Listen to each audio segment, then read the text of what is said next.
kelas 9A akan membuat tugas video kabar tentang tokoh inspiratif.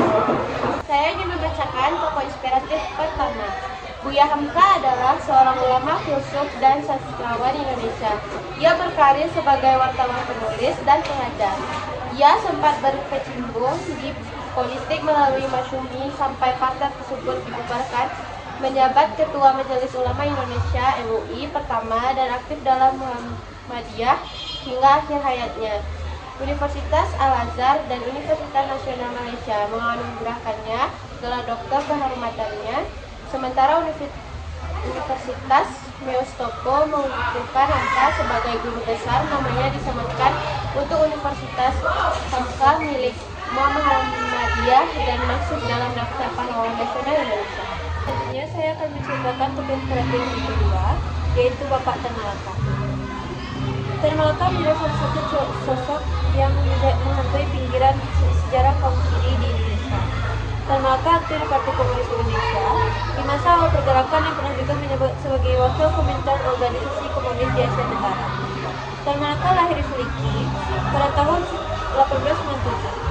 Tempat kelahirannya sekarang dikenal sebagai Negari Pandan Gadang, Suliki, Timur Kota, Sumatera Barat. Ayahnya bernama Haji Muhammad Asar, seorang pegawai pertanian, dan ibunya bernama Ringka Yusina, putri yang disegani di desanya, sehingga Tan Malaka termasuk dalam golongan keluarga terpandang, paling tidak di daerah setempat. Tan Malaka pada tahun 1913 menyambangi pendidikan High School Bukit Tinggi dan Dutch High School Haarlem, Belanda. PKI menjadi kendaraan politiknya untuk membebaskan orang-orang pribumi yang ditindas, diperas serta dihina oleh sistem kolonialisme dan kapitalisme Belanda. Ia memilih partai ini untuk dijadikan jalan pembebasan antara PKI mengusung gerakan revolusioner.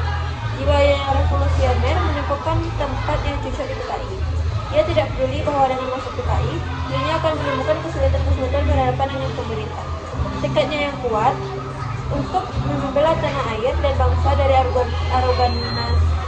arogansi penjajah membuatnya rela meskipun harus hidup menderita.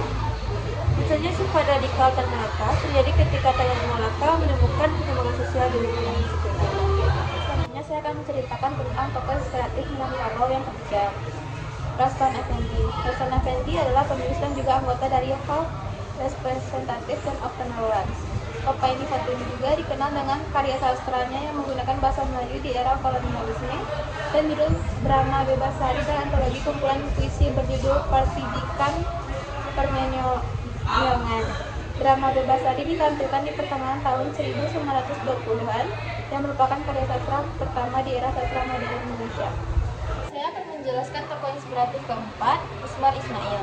Usmar Ismail lahir di Bukit Tinggi, Sumatera Barat, adalah tokoh inspiratif Minangkabau yang dikenal sebagai Bapak Perfilman Indonesia.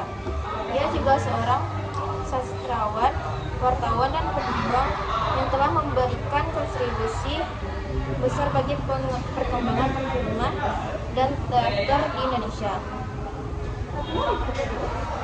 Elaborasi Bapak Perfilman Indonesia.